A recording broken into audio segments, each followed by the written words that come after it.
Si tu te sens pas bien, est-ce que tu combles les besoins de ta lune? Parce que la lune va nous montrer comment on peut se sentir bien émotionnellement ou pas. Si on a une lune en bélier et on stagne dans notre vie, que ce soit de ne pas avancer vers un but, ne pas avancer physiquement en bougeant ou de se faire retenir par une situation ou une personne, c'est sûr qu'on va pas être bien. Si on a une lune en taureau et on n'a pas de repère stable, on peut pas s'appuyer sur notre relation parce que cette personne-là est imprévisible. Peut-être qu'on n'a pas financièrement les moyens qu'on aimerait parce que notre job n'est pas à la hauteur de ce qu'on veut. Peut-être qu'on ne se sent pas confortable où est-ce qu'on habite, mais en gros, si on n'a pas de pilier qui nous sécurise, on va pas être bien émotionnellement. Si on a une lune en gémeaux et on s'ennuie dans notre vie, on parle pas à nos amis, on n'est pas sociable, on n'apprend pas des nouvelles choses, c'est plate autour de nous, nécessairement, on va pas se sentir bien. Et aussi, si on n'est pas capable de comprendre qu'est-ce qui se passe dans la suite ou comprendre qu'est-ce qu'il y a dans la tête des autres autour de nous, ça se peut que ça nous fasse rusher parce qu'on est très mental comme personne. Si on a une lune en cancer et on ne se ressource pas dans notre cocon, on prend pas le temps de se reposer, que ce soit avec les gens qu'on aime, avec notre famille, avec notre couple, avec nos chiens s'il faut,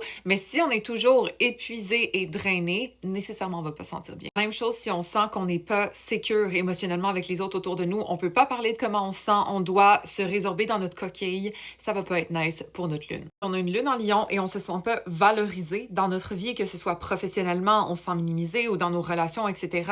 Nécessairement, on va se sentir mal. On a besoin de se sentir bon dans quelque chose, que ce soit nos hobbies, que ce soit notre carrière, etc. Mais si on ne brille pas à quelque part ou si on n'a pas de reconnaissance, nécessairement, on va feel like shit. Si on a une lune en vierge et il n'y a pas d'ordre dans notre vie, ça ne veut pas dire de l'ordre physique nécessairement, mais de l'ordre mental surtout. Si on n'est pas capable de placer les situations dans notre tête, où il n'y a pas de clarté autour de nous, les gens autour de nous ne sont pas clairs, notre rôle au travail n'est pas clair, mais là, on ne va pas bien se sentir. On va probablement overthink d'ailleurs pour essayer de classer ça parce que sinon, ben, ça va. Je vais faire une partie 2 pour que la vidéo soit plus léger. Laissez-moi savoir si vous avez la lune dans ces signes et est-ce que ça vous parle ou pas. La suite va être dans la playlist plus bas et puis follow pour plus d'astro.